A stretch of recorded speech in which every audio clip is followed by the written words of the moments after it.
भगवान विष्णु के मत्स्य अवतार। मत्स्य अवतार भगवान विष्णु के प्रथम अवतार है। मछली के रूप में अवतार लेकर भगवान विष्णु ने एक ऋषि को सब प्रकार के जीव जंतु एकत्रित करने के लिए कहा और पृथ्वी जब जल में डूब रही थी तब मत्स्य अवतार में भगवान ने उस ऋषि की नाव की रक्षा की। इसके पश्चात ब्रह्मा ने पुनः जीवन का निर्माण किया। एक दूसरी मान्यता के अनुसार एक राक्षस ने जब वेदों को चुरा कर सागर की अथाह गहराई में छुपा दिया तब भगवान विष्णु ने मत्स्य रूप धारण करके वेदों को प्राप्त किया और उन्हें पुनः स्थापित किया। मत्स्य अवतार की कथा। एक बार ब्रह्मा जी की असावधानी के कारण एक बहुत बड़े दैत्य ने वेदों को चुरा लिया। उस दैत्य का नाम हयग्रीव था। वेदों को चुरा लिए जाने के कारण ज्ञान लुप्त हो गया। चारों ओर अज्ञानता का अंधकार फैल गया और पाप तथा अधर्म का बोलबाला हो गया। तब भगवान विष्णु ने धर्म की रक्षा के लिए मत्स्य रूप धारण करके हयग्रीव का वध किया और वेदों की रक्षा की। भगवान ने मत्स्य का रूप किस प्रकार धारण किया, इसकी विस्मयकारिणी कथा इस प्रकार है। कल्पांत के पूर्व एक पुण्यात्मा राजा तप कर रहा था। राजा का नाम सत्यव्रत था। सत्यव्रत पुण्यात्मा तो था ही, बड़े उदार हृदय का भी था। प्रभात का समय था, सूर्योदय हो चुका था। सत्यव्रत कृतमाला नदी में स्नान कर रहा था। उसने स्नान करने के पश्चात जब तर्पण के लिए अंजलि में जल लिया तो अंजलि में जल के साथ एक छोटी सी मछली भी आ गई। सत्यव्रत ने मछली को नदी के जल में छोड़ दिया। मछली बोली, राजन, जल के बड़े बड़े जीव छोटे छोटे जीवों को मारकर खा जाते हैं। अवश्य कोई बड़ा जीव मुझे भी मारकर खा जाएगा। कृपा करके मेरे प्राणों की रक्षा कीजिए।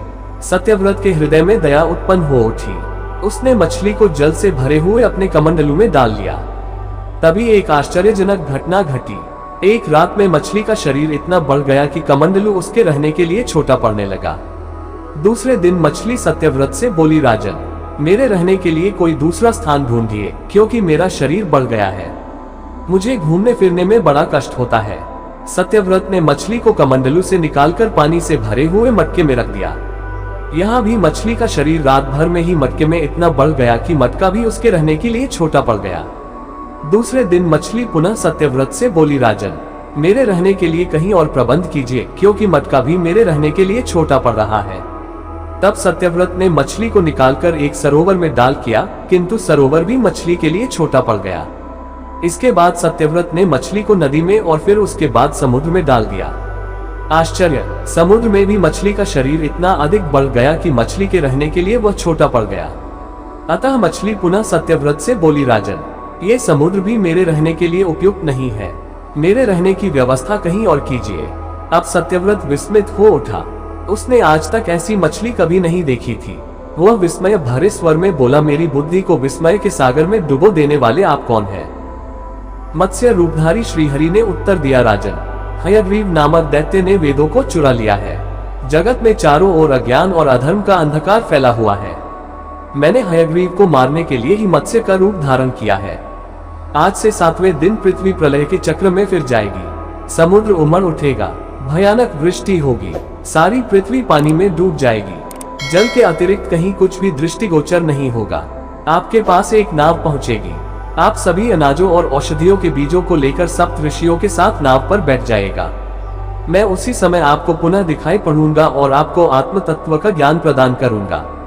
सत्यव्रत उसी दिन से हरि का स्मरण करते हुए प्रलय की प्रतीक्षा करने लगे। 7वें दिन प्रलय का दृश्य उपस्थित हो उठा। समुद्र भी उमड़कर अपनी सीमाओं से बाहर बहने लगा। भयानक वृष्टि होने लगी। थोड़ी ही देर में सारी पृथ्वी पर जल ही जल हो गया। संपूर्ण पृथ्वी जल में समा गई। उसी समय एक नाव दिखाई पड़ी। सत्यव्रत सप्त ऋषियों के साथ उस नाव पर बैठ गए। उन्होंने नाव के ऊपर संपूर्ण अनाजों और औषधियों के बीज भी भर लिए। नाव प्रलय के सागर में तैरने लगी। प्रलय के उस सागर में उस नाव के अतिरिक्त कहीं भी कुछ भी नहीं दिखाई दे रहा था। सहसा मत्स्य रूपी भगवान प्रलय के सागर में दिखाई पड़े। सत्यव्रत और सप्त ऋषि गण मत्स्य रूपी भगवान की प्रार्थना करने लगे। भगवान से आत्मज्ञान पाकर सत्यव्रत का जीवन धन्य हो उठा। वे जीते जी ही जीवन मुक्त हो गए। प्रलय का प्रकोप शांत होने पर मत्स्य रूपी भगवान ने हयग्रीव को मारकर उससे वेद छीन लिए। भगवान ने ब्रह्मा जी को पुनः वेद दे दिए। इस प्रकार भगवान ने मत्स्य रूप धारण करके वेदों का उद्धार तो किया ही, साथ ही संसार के प्राणियों का भी अमित कल्याण किया।